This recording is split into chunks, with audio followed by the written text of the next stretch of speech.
Welcome, friends of the Greasy Shop Rag. Today we're going to take a look at a Husqvarna 346XP chainsaw. Customer complaint is that he says it dies at idle. Unless he keeps his finger on the trigger, it'll die. Well, we're going to look at that. But there's something else going on with this chainsaw, and that's what this video is going to end up focusing on. You know, a lot of people have brought me saws. Before I go any further, let me explain something here. All this audio level stuff going on the right here. And I get a lot of people ragging on me about slamming a chainsaw on the bench and not respecting people's equipment. Well, you know, it's really a lot of theatrics, actually. That bench is mounted on a single post. It bounces. It's a 1/2-inch piece of plastic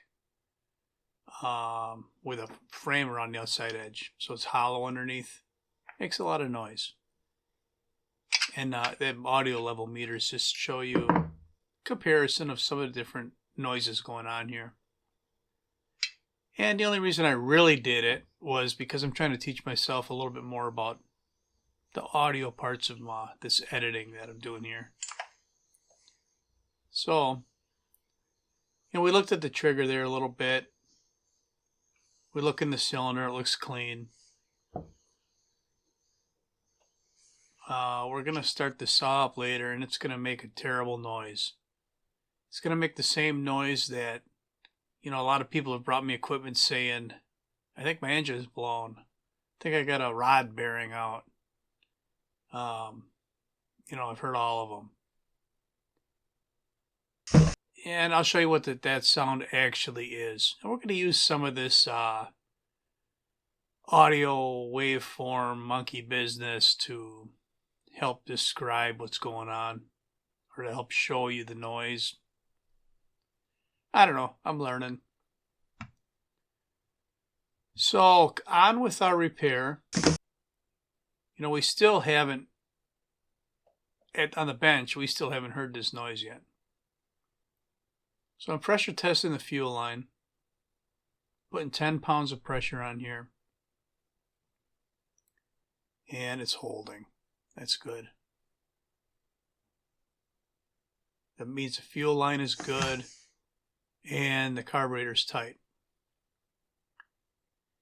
Try and do this on every repair, and sometimes I forget, and sometimes it bites me because I forgot. It's such a quick and easy, simple thing to check that it really should be part of your routine if you do this on a regular basis. Now, I didn't like the way that filter felt on the line. The line kind of had a memory at the end there. So I just trim it back a little bit.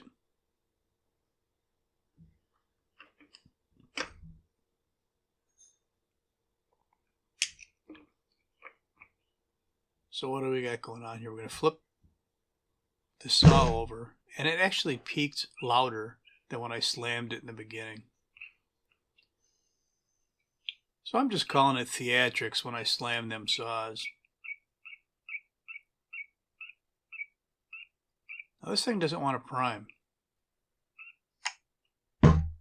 Why not? Well, I got about a 1/2 tank of gas in there, and it's one of them pigtail curlicue lines in there.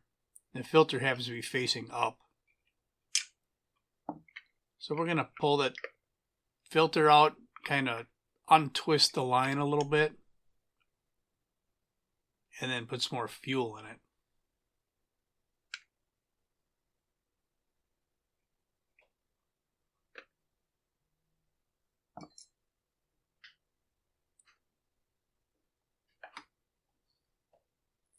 So I'm thinking the viewership here is probably a certain amount of people who are just looking for a specific repair on a specific piece of equipment.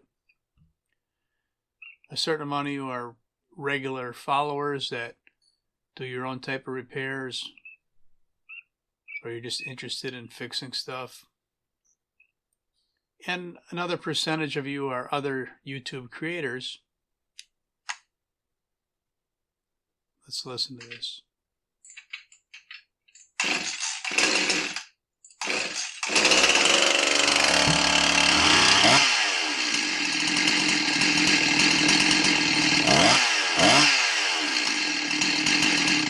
Yeah, that thing rattled.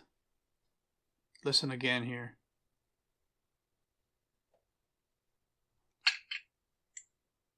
So that one spot in the audio waveform there represents that clankety, tinging noise, whatever you want to call it. The noise that a lot of people confuse with, you know, like a bearing out or piston slap or something like that.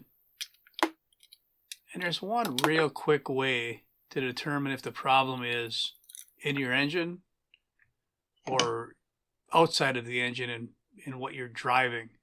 Now this applies to not only chainsaws, but everything.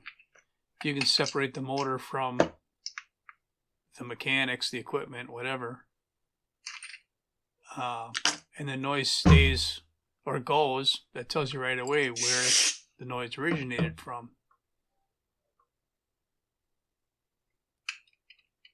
Yeah, that clutch makes noise. It's sloppy. When I say sloppy, I don't mean the way it's threaded onto the crankshaft. I mean the flyweights are sloppy on the hub. Now this could be from the springs, but not with this style spring. It could be from just wear. I think that's what we're going to find here.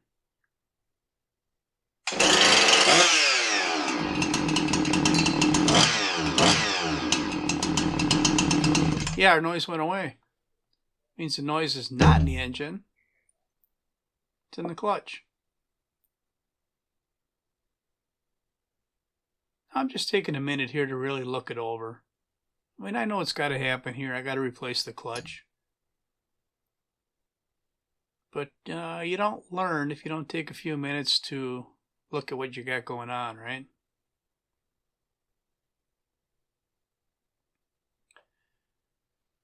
So that's all I'm going to have for you on the Husky 346XP that came in for an idling problem.